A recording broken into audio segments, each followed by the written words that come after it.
Wala akong katabi. Invisible. Invisible na katabi ko.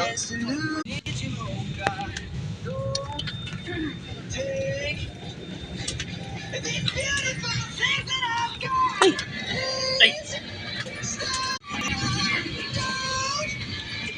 Pwede ba lumipat doon sa bintana? Kaso bawal doon lumipat na walang pahintulog. Kaya stay na lang ako dito sa gitna. This is due to the weight and balance of our aircraft.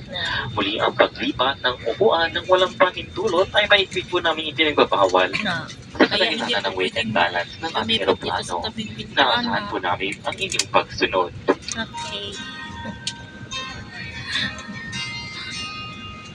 Bakante mo kayo. Bawal lumipat. Basta lumipat kasi nasa bintana eh. Thank you guys for watching. See you soon, Manila.